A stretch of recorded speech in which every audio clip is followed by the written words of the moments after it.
Hello guys, 2-3 കാര്യം ചോദിച്ചിട്ട് പെട്ടെന്ന് പോയേ.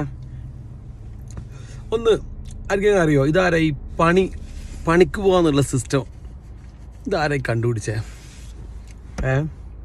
രണ്ടാമത്തെ ആരാ ഈ സ്കൂള് കണ്ടുപിടിച്ചേ?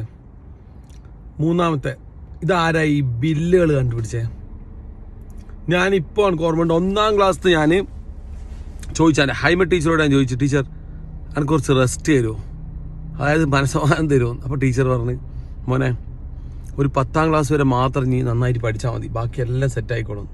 അങ്ങനെ 10ാം ക്ലാസ് വരെ കഷ്ടപ്പെട്ട് പഠിച്ച്. ഓക്കെ, 10ാം ക്ലാസ് കഴിഞ്ഞപ്പോൾ പറയും +1 +2 ഉണ്ട്. ഓക്കെ, അതും പഠിച്ച്. അതിന് പറയും ഡിഗ്രി നിർബന്ധമാന്ന് പറഞ്ഞു. ഓക്കെ, ഡിഗ്രിക്കും പഠിച്ച്. ഡിഗ്രി ഞാൻ പറഞ്ഞു നോ, മാസ്റ്റർ ഡിഗ്രി ഇല്ലാണ്ട് ഇന്നത്തെ കാലത്തൊന്നും നടക്കില്ല എന്ന് പറഞ്ഞു. അങ്ങനെ ആ പഠിച്ച്. അത് കഴിഞ്ഞപ്പോൾ പറയും പണി വന്ന്. പണിക്ക് പോയിട്ടോ? പണിക്കിതാ പോയിക്കൊണ്ടേ നിൽക്കുന്നു, ഒരു മാറ്റം വേണ്ടേ ഇനി? പോട്ടെ, പണിക്ക് പോയിട്ട് പൈസയെങ്കിലും കിട്ടുന്നു പറയാം, ശമ്പളമെങ്കിലും കിട്ടുന്നു പറയാം.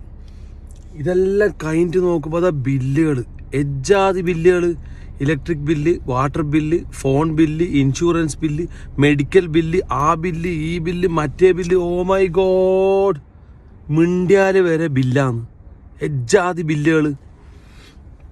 ഇനി ഈ പണിയും ബില്ലുകളും എല്ലാം കഴിഞ്ഞ് മനസമാധാനം നശിച്ചിട്ട് നിൽക്കുമ്പോൾ അറിയാണ്ടായിട്ടൊന്ന് ഇൻസ്റ്റാഗ്രാമോ ഫേസ്ബുക്കോ തുറക്കാമെന്ന് വെച്ചാൽ പന്നന്മാർ കുറേ ഇൻഫ്ലുവൻസർമാർ വരും.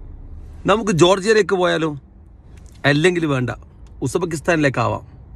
അല്ലെങ്കിൽ വേണ്ട, റഷ്യയിലേക്ക് ട്രിപ്പുകൾ കൊണ്ടിറങ്ങിയിരിക്കുക. എവിടെയും പോകാൻ മൂടില്ലടേ.